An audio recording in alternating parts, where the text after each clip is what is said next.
I'm Kevin Berger. Summer in the Twin Cities means an almost endless stream of festivals and celebrations. And one of the most colorful is Carifest, dedicated to strengthening and educating the community about Caribbean culture.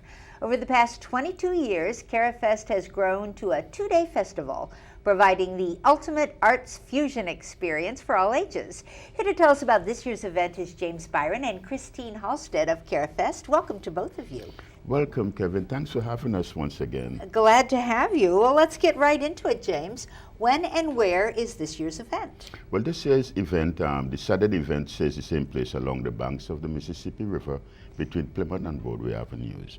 The Friday event, though, is in Minnetonka this year. It's at the Minneapolis Mart, which is 10301 Brent Road, which is easy to get to. All right.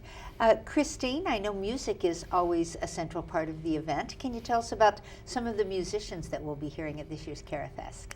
I know we have Yankee Boy coming, as well as Jumo will be there on Saturday. We have a new performer.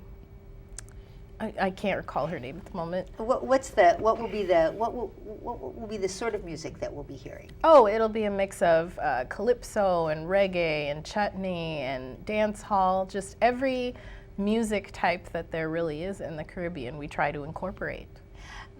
Tell me a little bit about some of the, again, talking about food, the sort of flavors that people who attend Carifest can expect.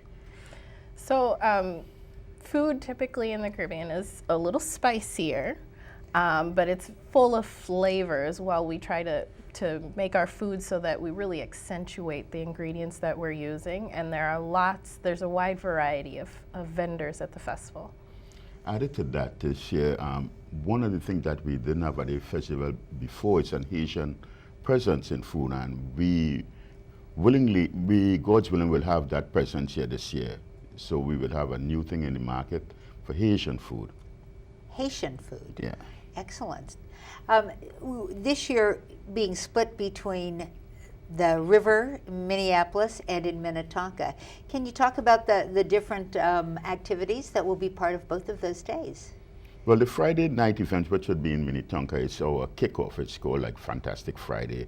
You come out to socialize in the evening. You put on, like we say, put on your fancy dandan, come out and sit down, enjoy some music, have some food, and get ready for the Saturday, which is the all-day family event along the banks of the Mississippi. Have some fun, listen to some music, and relax, and get some sun. And you said put on some fancy dandan? Dandan, yeah. All right. It's good to know. That's what the expectation is. Tell me about the culture between Minnesota and the Caribbean. It seems like there's such a distance, but this is a way to bridge that? Well, it's one of the ways we try to bridge the gap. If we know from experience, a lot of people from the Midwest travel to the Virgin Islands or whatever islands in the Caribbean. So this is a way for them to visit these islands without buying a ticket. And what do we need to learn about the islands that maybe we don't know? I think the most important thing to learn about the islands is that it's not as different as it may seem. Yes, Minneapolis and the Caribbean may seem very different, but we share a lot of similar values, specifically being family-oriented and community-oriented.